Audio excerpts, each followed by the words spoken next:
అంటే ఇప్పుడున్న తెలుగు అమ్మాయిలందరికీ కూడా మంచి ఆఫర్స్ వస్తున్నాయి. ఇప్పుడు మాక్సిమం తెలుగు అమ్మాయిలందరికీ ఆఫర్స్ వస్తున్నాయి. What you feel? అంటే ఒకప్పుడు అంటే నార్త్ అమ్మాయిలకి చాలా మందికి ఆఫర్స్ రావట్లేదు. అంటే ఇప్పుడు కూడా ఏరుకోరి తెలుగు అమ్మాయి ఉంటే బాగుండు అని చెప్పేసి వెతికి ఆర్టిస్ట్ను కూడా చూస్తున్నారు. హ్యాపీ మస్త్ హ్యాపీ. సో మీకు అట్లనే వచ్చినాయి ఆఫర్స్? తెలుగు అమ్మాయి నాకు ఆ లుక్స్ ఉండాలి, పర్టికులర్ గా నా ఫేస్ అలానే కావాలి అని చెప్పి నాకు ఆఫర్స్ వచ్చాయి. రిస్క్ షాట్ ఇప్పుడు వరకు 5 మంచి సినిమాలు చేస్తారు కదా, సో దాంట్లో రిస్క్ షాట్ ఏదైనా చేస్తారా? అమ్మో, బాలరాజులో అండి. అసలు ఒక నడుము పట్టుకొని నేను ఇలా హెడేక్ అనుకుంటా ఇలా వస్తూ ఉంటాను. ఆ పొయ్యి దగ్గర ఇలా అని ఊదుతూ ఉంటాను. పడిపోయాను, బ్యాక్ ఇలా మొత్తం స్క్రాచ్ వచ్చేసి పింపుల్ అంతా వచ్చేసింది. అయినా కూడా షార్ట్ బ్రేక్ ఇవ్వకుండా కంటిన్యూగా చేసేసి అమ్మయ్యా అనుకున్నాను. డైరెక్ట్ నేను తిట్టుకోలేదు, చాలా హ్యాపీగా ఫీల్ అయ్యారు. అండ్ వాళ్ళే కట్ చెప్దాం అనుకున్నారు, నేను కంటిన్యూ చేయడం చూసి కట్ చెప్పుకున్నా, ఎండ్ వరకు ఫినిష్ చేశాను. హ్యాపీ అన్నమాట. ఇప్పుడు చైన్ క్యారెక్టర్ కాబట్టి మొత్తం లోయర్ ఉండే హండ్రెడ్స్ క్యారెక్టర్ అది. ఎప్పుడైనా ఫీల్ అయ్యారా అబ్బాయి ఇలాంటి క్యారెక్టర్ చేస్తుంటే? ఏమైనా ప్రాక్టీస్ ఉంటుంది కదా అలా? అట్లా ప్రాక్టీస్ ఏం లేదు. ఆడిషన్కి వెళ్ళాను, ఆడిషన్ ఇచ్చాను. ఒక 5-10 minutes చెప్పారు ఇలా దగ్గరికి. అప్పుడు నేను వితౌట్ మేకప్ వెళ్ళాను. నేను వితౌట్ మేకప్ తో చాలా దరిద్రంగా ఉంటాను. ఎందుకు ఇప్పుడు without makeup? Without makeup but అప్పుడు ఇంకా కొంచెం పింపుల్ అది ఉండింది. ఇప్పుడు కొంచెం నేను నిజంగానే ఇప్పుడు సాయి పల్లవి హీరోయిన్ అయినప్పటి నుంచి నేను కూడా అలానే అనుకుంటాను. పింపుల్ ఫేస్ అనేది నథింగ్.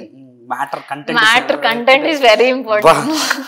కొట్టండి మీరు అంతే కదండి. ఇప్పుడు మనం చేసే కళ్ళు, లిప్స్, హార్ట్ నుంచి ఐస్ లో కనిపించాలి ఎక్స్ప్రెషన్. అంతే. డైరెక్టర్ చెప్తుంటారు ఇలా చెయ్యాలి అని చెప్పి.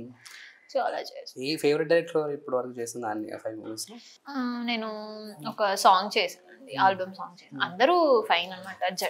బట్ అంటే ఓకే, అందరూ మంచి డైరెక్టర్స్. బట్ ఫేవరెట్ అంటుండే అబ్బాయి ఇతను చాలా బాగా చూపించారు, నన్ను ఫేమ్ లో బాగా చూపించారు. ఫేమ్ లో నాకు జట్టిలో బాగా అనిపిస్తుంది. కనిపించే చిన్న కంటెంటే కానీ బట్ బాగుంటది. అండ్ జగన్నాటకం కూడా ఫైన్, అన్ని వేరియేషన్స్, లవ్ ట్రాక్ అంతా ఉండేది.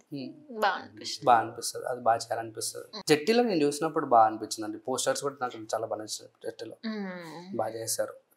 ఫైన్ అంటే దాంట్లో నందిత శ్వేత లీడ్ చేశారు, బట్ మాది సెకండ్ లీడ్ అలా వచ్చింది. బట్ ఫైన్, చేసిన వరకు క్యారెక్టర్ బాగుంది. కానీ మీరు చేసిన సీలో ఎక్కువ సముద్రంలో అలలు వస్తున్నాయి. ఎందుకంత అంటే డైరెక్టర్ ని నిజంగా నాకు 2 years బ్యాక్ స్టోరీ చెప్పి ఆఫ్టర్ 2 years నన్ను మళ్ళీ కాల్ చేసి ఆ క్యారెక్టర్ నేను ఇప్పుడు మూవీ స్టార్ట్ చేస్తున్నాను అని చెప్పేసి నన్ను ప్రత్యేకంగా స్పెషల్ గా ట్రీట్ చేసి క్యారెక్టర్ కి తీసుకున్నారు. ప్రమీల నేను జట్టి నందిత శ్వేత గారిని చేసిన ఇంటర్వ్యూ.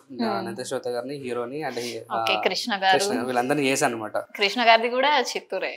సో చేసినప్పుడు మీ గురించి టాపిక్ వచ్చినప్పుడు మాట్లాడా. సో అది అందుకోసం లింక్ చేసి ఓకే ఏమో వెళ్ళలేదు కానీ బట్ మీరు రాలేదు ఆ రోజు? కాల్ చేశారు, డైరెక్టర్ గారు కాల్ చేశారు అండ్ ప్రివ్యూ వేసినప్పుడు కాల్ చేశారు. బట్ నేను ఇక్కడ లేకుండా బెంగళూరు లేదు, షూట్ లో ఉన్నాను. ఎప్పుడు బెంగళూరేనా? అలా ఏం లేదు, షూట్ లో ఉండి రాలేకపోయారా? కమింగ్ టు ఇప్పుడు ఎలా ఏమైనా స్ట్రాటజీస్ ఉన్నాయా? ఇలా చేయాలి అలా చేయాలి అని స్ట్రాటజీస్? ఒక పెయిన్ఫుల్ లవ్ స్టోరీ కోసం వెయిట్ చేస్తున్నాను అండి. ఎవరి దగ్గరైనా మంచి కంటెంట్ ఉంటే. పెయిన్ఫుల్ అబ్బాయి పెయిన్ ఉందండి. అమ్మాయి లవ్ చేసి ట్రూగా లవ్ చేస్తే ఎలా సఫర్ అవుతుంది, ఆ పెయిన్ అనేది రియల్ గా పర్సనాలిటీ బయటికి వస్తుంది.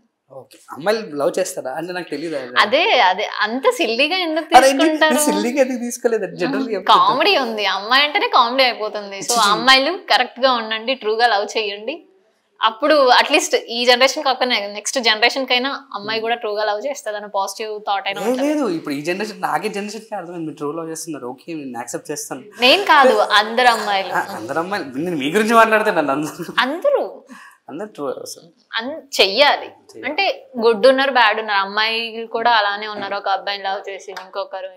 సో అది కరెక్ట్ కాదనిపిస్తుంది. ఉన్న రోజులు ట్రూగా ఉండాలి. మీ లైఫ్ లో ఈ సినిమాకి రిలేటబుల్ అయ్యే సినిమా ఏదైనా ఉందా? మీ లైఫ్ స్టైల్లో సినిమా పేరు?